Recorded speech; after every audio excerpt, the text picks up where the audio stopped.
Number 2. I imagine a slow evening, fingers playing with pencils on books. I imagine it to be a group of maybe 4 design students working on a group project and ended up here for seclusion. Testing phase. And that is when it happened.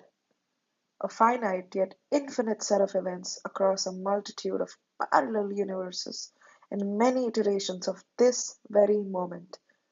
And we're in the future of the one where one of the students in the group pinned up her presentation draft using a thumbtack, and then hours of moving it slightly up, slightly down, left and right to get the position just right, hastily removed it, only to reveal a mildly deep cut into the wall, almost artistic, like the inside of a hollowed out mountain scaled down to a minuscule hole in the wall.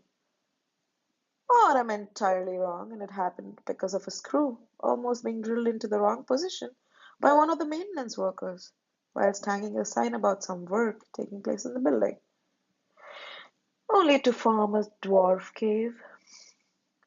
Whatever the reasons are, seasons went by, crater unnoticed. All these blemishes and perforations, and cuts and marks mean comfort to me. Imperfection is calming. It gives me a sense of freedom to explore, do and make anything I wish without worrying about the consequences. I mostly worry while I drink my second coffee of the day. That's when my thoughts stir into insanity. But I have a saving grace. Clarice, the barista in the shop opposite to this very building, suggested a croissant as she saw me worry too much the other day.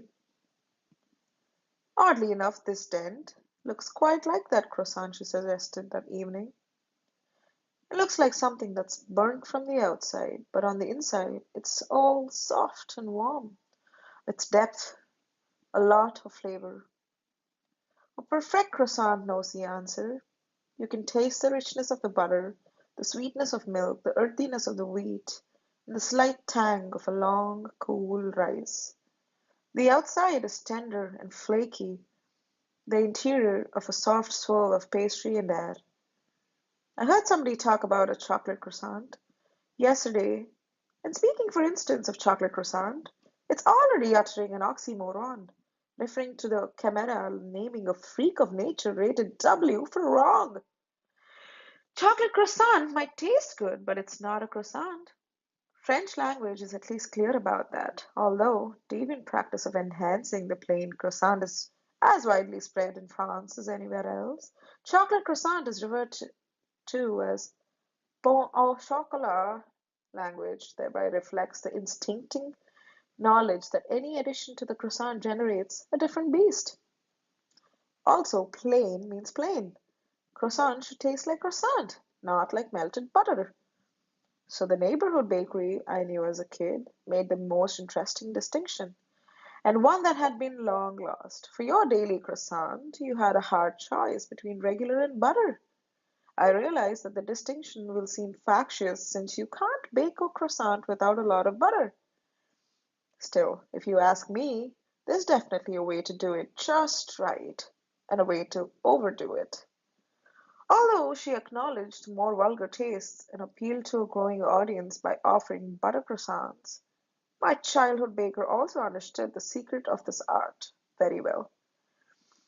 A perfect croissant, the taste of butter should absolutely not overpower the taste of dough. Too much butter compromises everything, the shape. The folds tend to grow flat instead of slowly curling in the oven to finally resemble the pursed lips of an Renaissance angel as they should.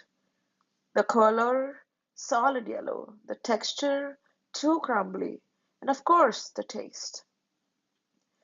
I have to admit that the modern taste has given preference to the croissant with butter, and that too much butter has become the new normal. But it's only by going natural that you should hit the perfect note, which time and again will reward you with the divine, unaltered, uncompromised, gustatory experience that led mankind to this culinary breakthrough known as the croissant. Now contemplate this over a cup of coffee.